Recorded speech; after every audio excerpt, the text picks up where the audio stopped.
Welcome to the Sparkles of Gold Astrology Manifesto podcast. This is Nicolas Polimanakos, and today I am with Colin Hawkett of Honeycomb Collective.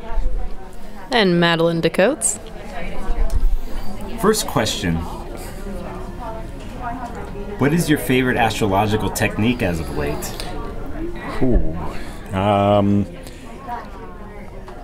I think perfections is the one that I'm paying the most attention to at the moment.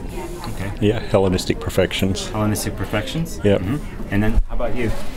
I've been focusing lately on just getting people to look at the ruler of their ascendant, and just as a great starting point for entering the chart, where is that ruling planet, and what does that tell you about the native's direction and purpose? Okay.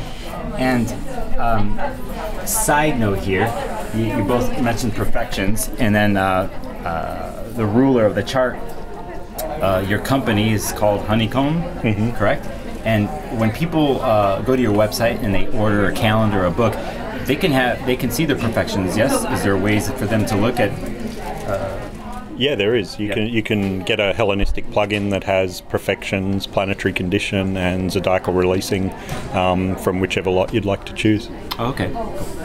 All right, next question. Your first memory connected to astrology. Right. Okay, so my stepmother's mother had a boyfriend who was an astrologer, and so I reckon I might have been 5, and he did my chart and he said, oh, this is, he saw some Jupiter stuff, I guess, and was like, oh yeah, this is a neat chart, good luck to you, this is great. And I'm like, whoa, they're like, what the hell is that? And you said 5 years old? I get like maybe 6, just old enough to be like, whoa, that's really cool.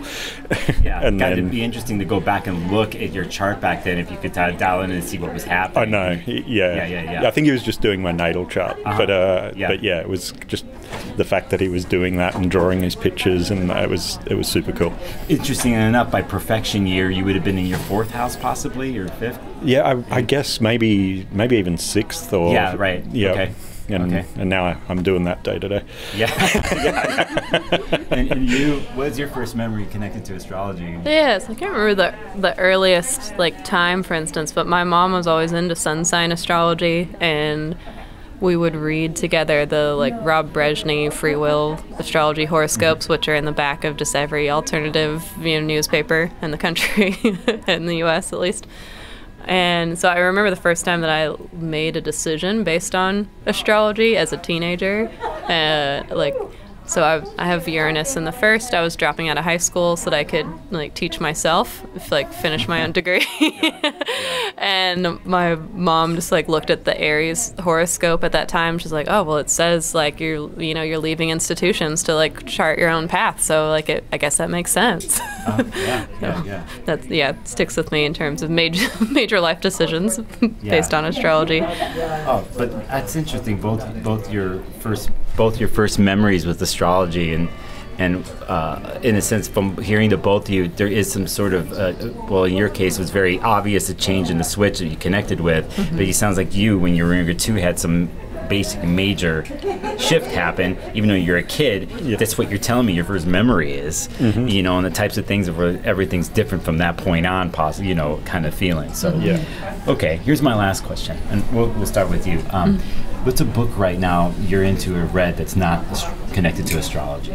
I started reading this book called, which I'm not going to remember the actual title, but I think it's Animal Languages or Animal Communication. And so it's just a conglomeration of little, facts and studies about how, just what is what are the linguistics, the various forms that various animals use. There are all these studies that compare animals who can learn human language, but then what is their own native way of speaking in terms of bird calls or body language, et cetera, et cetera. So I do have a Pisces Mercury ruled 6th house, Gemini 6th, so it checks out. as an interest.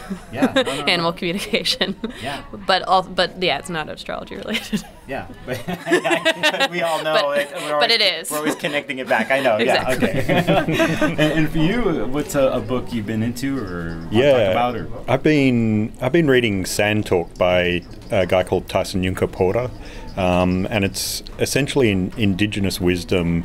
And ways of thinking about the current malaise and issues in the way that society lives and works, and capitalism and all sorts of stuff like that from an Indigenous lens, like primarily Indigenous Australian, but also like bringing his conversations with, Indigenous Scandinavians and Indigenous Americans and that kind of stuff into it. And it's really mind-blowing. And like I kind of read a chapter and then sit with it for a few weeks and then read another chapter. And it's, highly recommend it, even though I haven't quite finished it yet. And what's the name of the book again? Sand Talk. Sand Talk. Yeah. Okay. Thanks for answering my 3 questions. Where can people find you on the internet, so on and so forth? Well, you can find us at honeycomb.co. That's honeycomb.co, or on Instagram and Twitter at HNYCMB_CO. Mm-hmm. Say that 3 times fast. Yeah, famous underscore IG. Yeah. When people have already taken the handle that you would like. Mm-hmm. Yeah. No, but looking at your handle on IG, it's very unique to you. With like visually, you look at it with the underscores and the dots. So. Mm-hmm. Okay. Well, thank you. Thanks, Nick. Thanks so much, Nicholas. Yeah.